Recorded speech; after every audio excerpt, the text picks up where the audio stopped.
নমস্কার বন্ধুরা, আমি সুপর্ণা। আজ নিয়ে হাজির হয়ে গেছি ভীষণই মজাদার একটা ডেজার্টের রেসিপি, তুর্কিশ ডিলাইট। ভীষণই সফট, নরম, তুলতুলে, মুখে দিলেই মিলিয়ে যায়। এই একটা ডেজার্টের মধ্যেই লুকিয়ে আছে 3 রকম স্বাদ। কখনো মনে হবে ভ্যানিলা পুডিং খাচ্ছেন, একটু ঠান্ডা ঠান্ডা পরিবেশন করতে পারলে আইসক্রিমের স্বাদও পাবেন, অথবা কখনো মনে হবে যে কোনো সফট কেক খাচ্ছেন। এতটাই ভালো হয় খেতে। তাহলে চলুন আর দেরি না করে এই মজাদার রেসিপিটা দেখে নেওয়া যাক। এখানে আমি একটা ট্রে নিয়ে নিয়েছি একটু বড় মাপের, আর এর মধ্যে দিয়ে দিলাম 1/4 চা চামচ ঘি। ঘিটাকে আমি একটু গলিয়ে নিয়েছি। হাতের সাহায্যে ট্রের চারপাশে খুব ভালো করে ঘিটাকে লাগিয়ে নেব। চাইলে এখানে মেল্টেড বাটারও ইউজ করতে পারেন, আর এরকম ট্রে যদি বাড়িতে না থাকে তাহলে কাঁধা উঁচু কোনো থালাতেও কিন্তু এই কাজটা আপনারা করতে পারেন। সবার প্রথমে চারপাশে ভালো করে ঘিটাকে লাগিয়ে নিতে হবে, যাতে যখন আমরা তুর্কিশ ডিলাইটটা তুলবো তখন সহজেই এই ট্রে থেকে তুলে নেওয়া যায়। এবার আমি একটা বাটিতে নিয়ে নিয়েছি 1 বাটি ডেসিকেটেড কোকোনাট। অনেকে এটাকে নারকোল গুঁড়োও বলে থাকেন। এটা কিন্তু খুব সহজেই বড় বড় মুদিখানার দোকানে পাওয়া যায়, অথবা আপনারা চাইলে অনলাইনেও এটা অর্ডার করতে পারেন। আমি একটা স্পুনের সাহায্যে এই ডেসিকেটেড কোকোনাটটাকে খুব ভালো করে ট্রের ওপর বিছিয়ে নিচ্ছি। এই ট্রেটাকে আমার রেডি করে নেওয়া হয়ে গেছে। এবার একটা বাটিতে নিয়ে নিয়েছি আমি 1/2 কাপ দুধ, আর এর মধ্যে দিয়ে দেব 3 টেবিল চামচ কর্নফ্লাওয়ার। চাইলে 2 টেবিল চামচ কর্নফ্লাওয়ারের সাথে 1 টেবিল চামচ কাস্টার্ড পাউডারও আপনারা অ্যাড করতে পারেন। খুব ভালো করে স্পুনের সাহায্যে মিশিয়ে নেব। আর এখানে যে দুধটা আছে এই দুধটা কিন্তু রুম টেম্পারেচারে রাখা আছে। খুব ভালো করে মিক্স করে নিতে হবে। খেয়াল রাখতে হবে এর মধ্যে যেন কোনো লাম্পস না থাকে। এদিকে আমি একটা কড়াইতে নিয়ে নিয়েছি মেজারিং কাপের 2 কাপ অর্থাৎ 500 ml দুধ, আর এর মধ্যে দিয়ে দিচ্ছি 5 টেবিল চামচ চিনি। মিষ্টিটা অবশ্যই আপনারা আপনাদের স্বাদ অনুযায়ী ব্যবহার করবেন, তবে আমি যতটুকু চিনি দিলাম এতে করে পারফেক্ট একটা মিষ্টি স্বাদ আসবে। যদি কেউ বেশি মিষ্টি পছন্দ করেন সেক্ষেত্রে একটু বাড়িয়ে দিতে পারেন। এর সাথে অ্যাড করে দিলাম 1 কাপ ফ্রেশ ক্রিম। আমি আমুলের ফ্রেশ ক্রিম নিয়েছি, আর খুব ভালো করে সবকিছুকে একটু মিশিয়ে নিতে হবে। গ্যাসের ফ্লেমটাকে কিন্তু আমার এখানে মিডিয়ামে রাখা আছে। একবার একটু নেড়ে নিয়েছিলাম, দিয়ে দিলাম 1 চা চামচ মতন ভ্যানিলা এসেন্স, আর আবারও সবকিছুকে ভালো করে মিশিয়ে নিচ্ছি।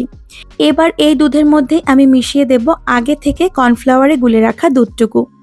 কড়াইয়ের দুধ সম্পূর্ণভাবে গরম হয়ে যাওয়ার পরই কিন্তু কর্নফ্লাওয়ার মেশানো দুধটা অ্যাড করতে হবে। দেখুন এখানে দুধটা খুব সহজেই গাঢ় হয়ে যাচ্ছে। গ্যাসের ফ্লেমটাকে মিডিয়ামে রেখে 3-4 মিনিট আমি একটু ফুটিয়ে নেব।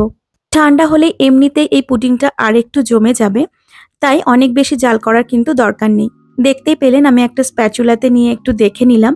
যদি দেখেন যে আঙুল দিয়ে সহজেই একটা দাগ কাটা যাচ্ছে আর তারপর এই পুডিংয়ের মিশ্রণটা গড়িয়ে পড়ছে না, তাহলে বুঝবেন একদম পারফেক্টভাবে পুডিংটা তৈরি হয়ে গেছে। গ্যাসের ফ্লেমটাকে আমি এখানে বন্ধ করে দিয়েছি, আর একবার একটু খুব ভালো করে মিশিয়ে নিয়ে এই মিশ্রণটাকে একটু ঠান্ডা হতে দেব। পুডিংটাকে যাতে সহজেই আমি ট্রের উপর ঢালতে পারি সেজন্য আমি একটা মগের ভিতরেই পুডিংটাকে নিয়ে নিয়েছি, তবে চাইলে আপনারা অল্প অল্প করে হাতার সাহায্যেও এখানে দিয়ে দিতে পারেন। সম্পূর্ণ পুডিংটা আমি ট্রের উপর ঢেলে দেব, আর তারপর একটা স্প্যাচুলা দিয়ে একটু সমান করে দেওয়ার চেষ্টা করব। এই পুডিংটাতে ট্রেতে এভাবেই সেট হতে দেব। 10 থেকে 15 মিনিটের জন্য একটু ঠান্ডা করতে রেখে দিলেই কিন্তু খুব ভালোভাবে পুডিংটা সেট হয়ে যাবে। ততক্ষণে আমি ক্রিমটাকে তৈরি করে নেব।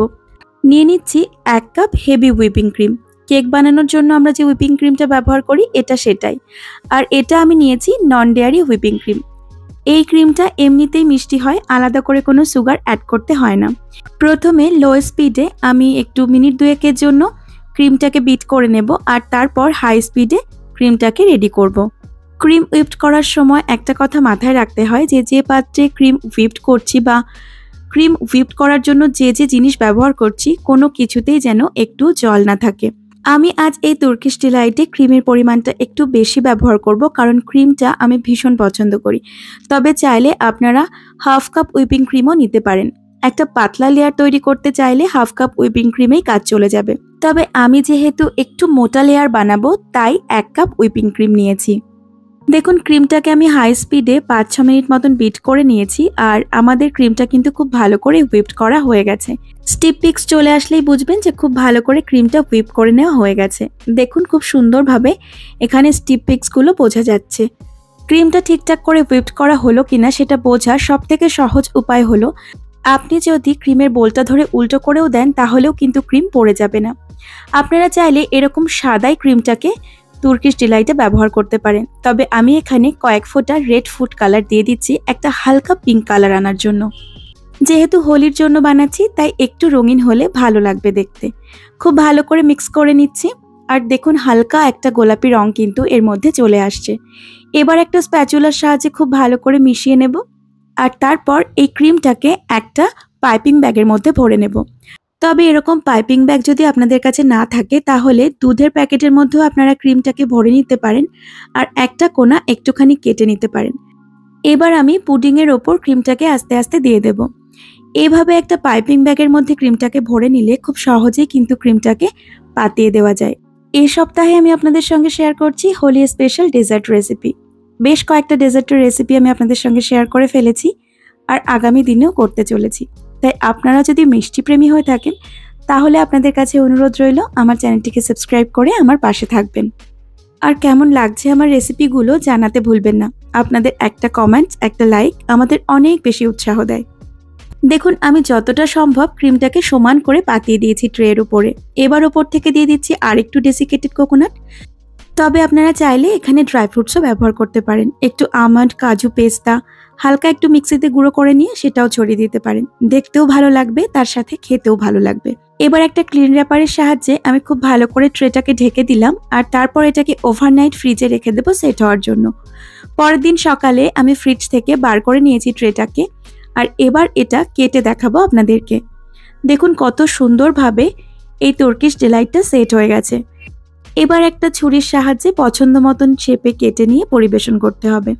আমি আজকে ছোট ছোট টুকরো করে কেটে নিচ্ছি আর তারপর এখান থেকে এক টুকরো তুলে নিয়ে একটা প্লেটের ওপর পরিবেশন করে দেব।